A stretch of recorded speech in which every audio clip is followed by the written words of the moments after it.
नमस्कार, मैं रवीश कुमार। अमेरिका के चुनाव का, ट्रंप की जीत का किसी पर असर पड़े ना पड़े, मगर भारत के अखबारों पर भयंकर असर पड़ गया है।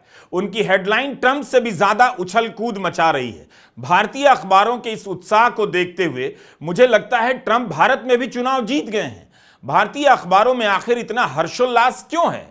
क्या मोदी समर्थक भारत के गोदी मीडिया को इसी बहाने एक और बार मोदी परस्त होने का एक ग्लोबल कारण मिल गया है? कई अखबारों ने बड़े बड़े अक्षरों में लिखा है, मोदी ने अपने माय फ्रेंड ट्रंप को बधाई दी। अभी जून के महीने में मोदी ने बाइडेन को भी माय फ्रेंड कहा था। यह गजब की दोस्ती है। एक दोस्त के हारने का अफसोस नहीं, एक दोस्त के जीतने का उल्लास अखबारों में खूब है। अखबारों के पन्नों पर ट्रंप के बगल में मोदी की तस्वीरें हैं। बताया जा रहा है मोदी ने ट्रंप से बात की। यह जानकारी अहम है। यह याद दिलाना अखबारों के लिए कितना जरूरी हो गया कि मोदी और ट्रंप दोस्त हैं, जबकि यह कहीं नहीं दिख रहा कि ट्रंप ने भारत पर आयात शुल्क बढ़ाने का आरोप लगाया है, चार्जर कहा है। हम इस दोस्ती के किस्सों को भी इस वीडियो में लाने वाले हैं, लेकिन भारतीय अखबारों में ट्रंप और अमेरिकी चुनाव के नतीजों को लेकर जो उत्साह है, उसकी भाषा, डिजाइन, रंग रोगन सब ध्यान से देखिए। सेम टू सेम होने की चाह नजर आएगी। यही अखबार और चैनल आपको 10 साल से राष्ट्रवाद और हिंदुत्व की राह पर चलना सिखा रहे हैं। कितने लेख छपे होंगे कि औपनिवेशिक सोच से भारत को मुक्ति चाहिए। आज उनके ही पन्ने उठाकर देखिए कितनी मुक्ति मिल गई है। इन्हें औपनिवेशिक सोच से कितनी मुक्ति मिली है दिखेगा। अमेरिकी चुनाव मूल रूप से भारतीय चुनाव नजर आ रहे हैं, और झारखंड से लेकर महाराष्ट्र के चुनाव इन अखबारों के लिए किसी अनजान देश के चुनाव लगते हैं। आप अमेरिकी अखबारों को उठाकर देखिए और भारत के अखबारों को, भारतीय और अमेरिकी नजरिए में कोई फर्क नजर नहीं आएगा। आज के दिन ट्रंप को न्यूयॉर्क पोस्ट से भी पहले टाइम्स ऑफ इंडिया पढ़ लेना चाहिए। लगेगा दोनों अखबार एक ही प्रिंटिंग मशीन से छपकर आए हैं। न्यूयॉर्क पोस्ट ने तो डन का ई हटाकर डोनाल्ड को डॉन लिखा है, मगर टाइम्स ऑफ इंडिया ने डॉन की कई वैरायटी लिख दी है। टाइम्स ऑफ इंडिया को डॉन के अलावा कुछ दिखाई नहीं दे रहा। पहले पन्ने पर डॉन लिखने से मन नहीं भरा तो 6 पन्ने के कवरेज का नाम ही है मैं हूं डॉन रख दिया, तब भी मन नहीं भरा तो यहां ट्रंप को इंपीरियल डॉन लिख दिया, बाइडेन को बर्डन लिख दिया गया है। ऐसा लग रहा है कि मनमोहन सिंह के समय के बजट का कवरेज है, जिसमें छोटे बड़े बक्से बनाकर तरह तरह के आइटम के दाम बताए जाते थे, महंगा सस्ता लिखा जाता था। भारत के अखबारों में ट्रंप का कवरेज देखकर दिवाली धमाका सेल के विज्ञापनों की अनायास याद चली आ रही है। आज लग रहा है भारत के अखबार अमेरिका से निकलते हैं, अमेरिका द्वारा निकाले जाते हैं, अमेरिका के लिए निकलते हैं। इतना ही नहीं, अमेरिका जाकर बसने का सपना देखने वाले भारतीयों के लिए निकाले जाते हैं। जिनके घर वाले अमेरिका चले गए उनके लिए निकलते हैं, और जो अमेरिका नहीं जा सके, मेरठ मुरादाबाद में ही रह गए, दिन भर किलसते रहते हैं, उनके लिए निकाले जाते हैं। कौन किस भाव से पढ़ रहा है, लिख रहा है, वही जान सकता है। बस इसका मतलब है कि अमेरिकी चुनाव और ट्रंप की जीत का भारत के अखबारों पर गहरा मनोवैज्ञानिक असर हुआ है। इकोनॉमिक टाइम्स का पेज देखकर लग रहा था इस अखबार में काम करने वाले पूरे चुनाव के दौरान घर बैठकर गॉडफादर फिल्म देख रहे थे। जब रिजल्ट आया तो पूरी कहानी गॉडफादर की कहानी में लपेट दी। 1972 में आई थी फ्रांसिस फोर्ड कपोला की यह फिल्म गॉडफादर न्यूयॉर्क में गैंगस्टर और गैंग वॉर की कहानी कहती है। मारियो पुजो के उपन्यास पर आधारित है। तब से लेकर माफिया और डॉन की सारी फिल्में इसी फिल्म की कहानी से प्रेरणा लेती रहती हैं या इसी को दोहराती रहती हैं। इकोनॉमिक टाइम्स ने गॉडफादर के एक सीन में ट्रंप और इलॉन मस्क को फिट कर दिया और इसी फिल्म के एक मशहूर डायलॉग से हेडलाइन बना दी, Don 2 an offer America could not refuse. चल क्या रहा है? चुनाव अमेरिका में हुआ या गैंग ऑफ वासेपुर में हुआ है? आप देखिए पत्रकारिता कैसे नेताओं में माफिया, बाहुबली, डॉन की छवि को आदर्श बनाकर फिट कर रही है। क्या काम होता है पत्रकारिता का? नेताओं में अच्छे नेता की खूबी देखे, लेकिन वो किससे तुलना कर रही है? गैंगस्टर से, डॉन से, माफिया से, गॉडफादर से, गांधी और लिंकन से नहीं। एक तरह से देखिए तो यह आज की सरकारों और कई नेताओं पर जाकर फिट भी हो जाता है। लेकिन प्रेस का काम है उन बुराइयों की आलोचना करना, लेकिन वह उन बुराइयों को आपकी नजरों में अच्छाई के रूप में बदल रहा है। ये अखबार मस्ती लूट रहे हैं, मौज कर रहे हैं। इनका काम है विश्लेषण करना, आपको सतर्क करना, जागरूक करना, मगर गॉडफादर, डॉन और माफिया लिखे जा रहे हैं। पहले पन्ने पर जिस तरह की छवि बनाई गई है उसकी भरपाई आप संपादकीय पन्नों की बारीकियों से नहीं कर सकते। इस भ्रम में किसी को नहीं रहना चाहिए। इंडियन एक्सप्रेस के संपादकीय पन्ने पर 6 लेख छापे गए हैं। 2 लेख तो बाकायदा एक्सप्लेनर के रूप में छापे गए हैं। इसके अलावा नेताओं, राजनयिकों के इंटरव्यू हैं। आर्थिक अंतर्राष्ट्रीय पन्नों पर अलग से रिपोर्ट है। कई हजार शब्दों में बताया गया है कि क्या असर पड़ेगा भारत पर, दुनिया के दूसरे हिस्सों पर और अमेरिका में। द हिंदू में भी 6 संपादकीय लेख। इन लेखों में समझाया जा रहा है कि अमेरिका में क्या हुआ और अब भारत में क्या हो सकता है। यह अमेरिका का असर है दिलो दिमाग पर और दुनिया की कूटनीति पर। आप आए दिन पढ़ते होंगे ग्लोबल साउथ बन गया है, अमेरिका को चुनौती दी जा रही है, अमेरिका का जमाना चला गया है। वो बात शायद ठीक भी होगी, लेकिन ग्लोबल साउथ के किस देश में चुनाव के नतीजों पर आप इतना कवरेज देखते हैं?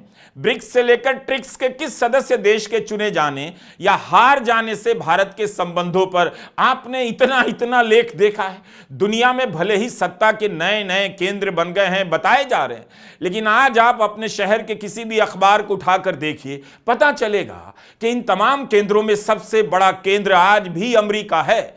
नहीं तो जिस ब्रिक्स में भारत अपनी बड़ी भूमिका करना चाहता है, उसे लेकर इस तरह की रिपोर्टिंग आपने कब देखी है? याद तो कर लीजिए। अमेरिका का असर कितना गहरा है आज आप भारत के अखबारों में देख सकते हैं। अमेरिका ने अपने मीडिया, कल्चर, डॉलर से दुनिया पर कितनी गहरी छाप छोड़ी है। इसलिए उपनिवेशीकरण के खिलाफ जो फर्जी लड़ाई चलती है उसे ठीक से समझने की जरूरत है। इस लड़ाई के नाम पर मिथकों को इतिहास में बदल देने की चालाक कोशिशें होती रहती हैं। हिंदी अखबार भी कम नहीं, उनके पन्नों का अमेरिकीकरण और अंग्रेजीकरण आप देख सकते हैं, उपनिवेशीकरण को फिर से समझ सकते हैं। गनीमत है कि नवभारत टाइम्स को मस्क का टेस्ला या रॉकेट नहीं मिला, हाथी मिल गया, वो भी एआई से बनाया हुआ हाथी, जिस पर ट्रंप और मस्क दोनों बिठा दिए गए, जैसे सोनपुर के मेले में ले जाए जा रहे हैं। सोचिए, अखबार नेता और अरबपति की दोस्ती का जश्न मना रहे हैं। ठीक है, सोचना खत्म हो चुका है, लेकिन देखना तो अब भी बचा हुआ है। इस फोटो को रील ही समझकर देख लीजिए। राजनीति जब अरबपतियों के हाथ में चली जाए तो यह जनता के लिए खतरनाक संकेत होता है। अगर बाइडेन की सरकार अरबपतियों के कब्जे में थी तो उसे भी बताना चाहिए, और ट्रंप पर दुनिया के सबसे अमीर व्यक्ति का प्रभाव कैसा रहेगा उसके बारे में भी बताना चाहिए। अखबार का काम हाथी, घोड़ा, पालकी लेकर निकलना नहीं है। भारत के अखबारों के कवरेज को देखकर एक सवाल यह भी है, क्या वाकई यहां के पाठकों में इतनी दिलचस्पी थी या अखबारों ने अपनी दिलचस्पी पाठकों पर थोप दी है? कितने लेखों में याद दिलाया गया है कि ट्रंप ने मीडिया को लेकर क्या कहा है, उसका भारत पर क्या असर पड़ेगा। प्रेस की स्वतंत्रता को लेकर ट्रंप ने क्या कहा है। जो मीडिया उनकी आलोचना करता है उसे फेक न्यूज बोल देते हैं। ट्रंप ने एक बयान दिया, वे जीत गए तो विरोधी मीडिया को नहीं छोड़ेंगे। ट्रंप का ही तो बयान है कि अगर उन तक पहुंचने के लिए कोई फेक न्यूज को गोली मार दे तो उन्हें कोई आपत्ति नहीं होगी। बहुत चालाकी से द्विअर्थी संवाद में ट्रंप ने इसके जरिए पत्रकारों को निशाना बनाया। ट्रंप मुख्यधारा के मीडिया को फेक न्यूज कहते हैं। यह और बात है कि वे प्रेस से बात करते हैं, मोदी की तरह प्रेस कॉन्फ्रेंस से भागते नहीं बल्कि सामना करते। लेकिन प्रेस को लेकर जिस तरह की बातें ट्रंप करते हैं, कितने भारतीय अखबारों ने उसे प्रमुखता दी है, कितने संपादकीय में मोटे मोटे हेडलाइन में लिखा है कि ट्रंप प्रेस की स्वतंत्रता के लिए खतरा बन सकते हैं। यह अच्छा नहीं होगा। दरअसल अब अखबारों और चैनलों के लिए प्रेस की स्वतंत्रता मुद्दा ही नहीं रहा, वो बस अपने धंधे की स्वतंत्रता चाहते हैं। वरना आप खुद देख लीजिए, जो अखबार आप पढ़ते हैं उनमें आपसे जुड़ी खबरों का स्तर कहां पहुंच गया है। अमेरिका दुनिया के लोकतंत्र का एक पैमाना तो रहा है, उसमें जरूर सड़न पैदा होने लगी है, लेकिन आज भी उसकी संस्थाएं इतनी मजबूत तो हैं कि दूसरे देशों से लोग वैध और अवैध रूप से जाकर बसते हैं और अपनी जगह बना लेते हैं। अगर वहां का मीडिया खत्म हो जाएगा तो इस पर जश्न मनाना चाहिए या उस पर बात करनी चाहिए? भारत के गोदी मीडिया से हुए नुकसान की तुलना करनी चाहिए या नहीं? अमेरिकी मीडिया में अगर कमला हैरिस को समर्थन देने का चलन है तो ट्रंप को भी तो समर्थन दिया जा रहा था। यह ठीक है कि ज्यादा अखबारों ने कमला हैरिस को सपोर्ट किया। अमेरिकी मीडिया की भी अपनी 100 खराबियां हैं, बिल्कुल हैं, लेकिन उसकी कुछ खूबियां आज भी भारतीय मीडिया से कहीं ज्यादा बेहतर हैं। आप देखिए कैसे वहां के कॉमेडियन खुलकर ट्रंप के जीतने पर भी मजाक उड़ा रहे हैं। क्या भारत में संभव है? और यह तो अमेरिका का ही एक मीडिया संस्थान है। प्रो पब्लिका को कई पुलित्जर पुरस्कार मिल चुके हैं।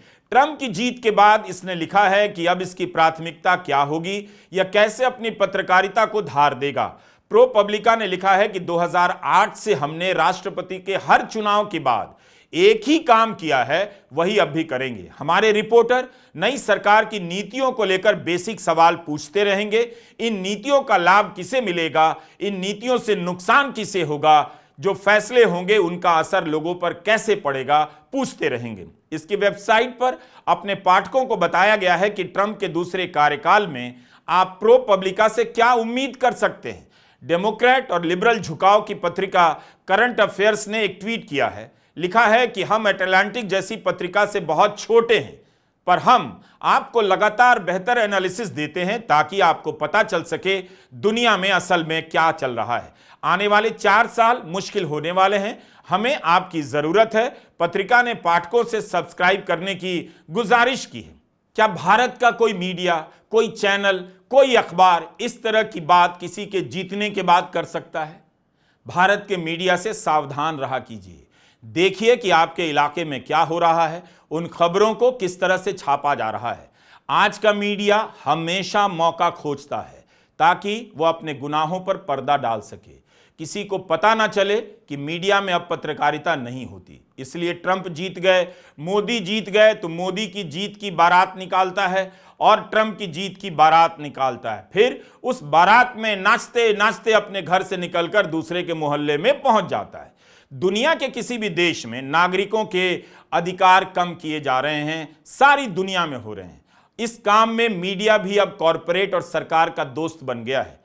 दांत चियारने से कुछ नहीं होने वाला है। भौहें तान कर खबरों को पढ़ा कीजिए, चैनलों को देखा कीजिए। द हिंदू में सुहासिनी हैदर ने ट्रंप और मोदी की दोस्ती पर एक संतुलित विश्लेषण पेश किया है। इसमें एक तरफा महिमा मंडन नहीं है। सुहासिनी हैदर ने कुछ बातों की याद दिलाई है कि कैसे ट्रंप ने अपने पहले कार्यकाल में भारत को मिला जीएसपी दर्जा हटा दिया था। होता यह है कि अमेरिकी सरकार एक जनरलाइज्ड सिस्टम ऑफ प्रेफरेंस का टैग देती है। इसके तहत 131 देशों से आने वाले 3400 उत्पादों पर ड्यूटी हटा दी जाती है। अमेरिका फर्स्ट की नीति के तहत जून 2019 में ट्रंप सरकार ने भारत को इस सूची से निकाल दिया, यानी भारत से आने वाले कुछ सामानों पर उत्पाद शुल्क लगा दिया। ट्रंप ने बाकायदा भरी सभा में इसका ऐलान किया था। कह दिया भारत ने उनकी बात नहीं मानी तो मैंने उसे जीएसपी की सूची से हटा दिया। अब आप इस खबर को देखिए। 2018 में मोदी के माय फ्रेंड ट्रंप ने निकी हेली को भारत भेजा। उस समय अमेरिका ने ईरान पर प्रतिबंध लगा दिया था और भारत ईरान से तेल खरीद रहा था। निकी हेली ने तो खुलकर कहा कि वे भारत से कहने आई हैं कि ईरान पर अपनी नीति बदल ले। सुहासिनी हैदर ने कहा कि भारत कुछ नहीं कर पाया, भारत को अपनी लाइन बदलनी पड़ी और वित्तीय वर्ष 2019 में भारत ने ईरान से तेल लेना बंद कर दिया। तब हिंदू और टाइम्स ऑफ इंडिया की हेडलाइन यही इशारा कर रही थी, ट्रंप की मर्जी के आगे कहां किसी का जोर चलता है। भारत ने ईरान से तेल खरीदना बंद कर दिया, दशकों पुराने संबंध दांव पर लगा दिए। यह याद दिलाने का मतलब है कि ट्रंप की जीत बीजेपी की जीत नहीं है। वे अपने मुल्क के हिसाब से फैसले लेंगे, हमें अपने हिसाब से देखना है। कितने अखबारों ने इन पुरानी बातों की प्रमुखता से मोटे मोटे अक्षरों में हेडलाइन देकर याद दिलाने का प्रयास किया है। नए दौर में रिश्तों को नए सिरे से बनाने पड़ते हैं, निभाने पड़ते हैं। प्रधानमंत्री मोदी किसी नेता को माय फ्रेंड कहते हैं, यह उनकी आम शैली है, लेकिन अखबार इसे दिल से लगा लेते हैं। इन्हें लगता है दोस्त का दोस्त है तो चलो उनके भी गाने गा आते हैं। ऐसा नहीं है। बाइडेन के समय भारत ने उतार चढ़ाव नहीं देखे, बिल्कुल देखे, बल्कि ऐसा ही होता है। दिल दोस्ती और प्यार टाइप का सिनेमा नहीं चल रहा कि कूटनीति का कारोबार घर बैठकर चलेगा। ओबामा के साथ तू तड़ाक वाली मित्रता, ट्रंप के साथ हाउडी मोदी वाली मित्रता और बाइडेन के साथ गले मिलने वाली मित्रता सब एक ही हैं, सबके नतीजे एक तरह से हैं। भारत के अखबारों को यह सब याद दिलाना चाहिए। हार्ले डेविडसन इतनी महंगी बाइक कि खरीदना पड़े तो खेत बिक जाए। ट्रंप के पहले कार्यकाल में इसे लेकर कितना हंगामा हुआ। 10 अक्टूबर 2024 को डेट्रॉइट में ट्रंप ने इसी हार्ले डेविडसन का जिक्र करते हुए भारत की प्रशंसा तो नहीं की थी। ट्रंप ने कहा कि राष्ट्रपति रहते हुए उन्होंने इस कंपनी के अधिकारियों से बात की तो पता चला भारत 100% टैरिफ लगाता है। ट्रंप ने भावुक और आक्रामक होते हुए कह दिया, मैं इस टैक्स को खत्म करने का प्रण लेता हूं। ट्रंप 2017 से ही इस बाइक को लेकर भारत से नाराज होते रहे हैं, लेकिन CNN में क्रिस इसिडोर ने ट्रंप के 100% टैरिफ वाले दावे की पोल खोल दी।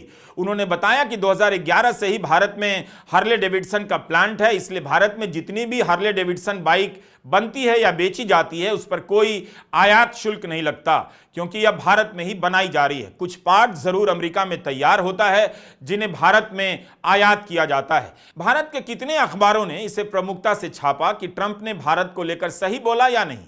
हार्ले डेविडसन बाइक तो भारत में ही बनती है, तो भारत कैसे आयात शुल्क लगा रहा है।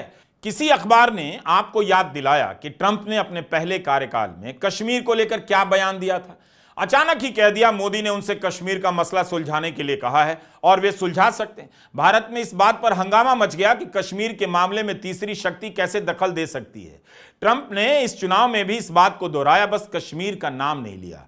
एक रैली में उन्होंने कह दिया, मैंने मोदी से कहा था मैं आपके दुश्मन को ठीक कर दूंगा, आप मुझे बताइए। मोदी खुद बहुत अच्छे हैं लेकिन टोटल किलर आदमी हैं। उन्होंने कहा कि मैं खुद कर लूंगा। इसी तरह जब चीन ने वास्तविक नियंत्रण सीमा का अतिक्रमण किया तब ट्रंप ने कहा मिस्टर मोदी का मूड अच्छा नहीं है। भारत को इसका खंडन करना पड़ गया था। तो अमेरिका के साथ अच्छा भी रहेगा और अच्छा नहीं भी रहेगा। वीजा नीति को लेकर भी भारतीयों को उम्मीद रहेगी कि कहीं ट्रंप ने इसे टाइट किया तो भारत के इंजीनियरों के भविष्य पर असर पड़ सकता है, यहां भी उनकी नौकरी जा सकती है। अभी देखना होगा कि जब ट्रंप भारत पर अमेरिका से तेल और LPG गैस खरीदने का दबाव डालेंगे तब भारत कैसे इस हालात से निपटेगा।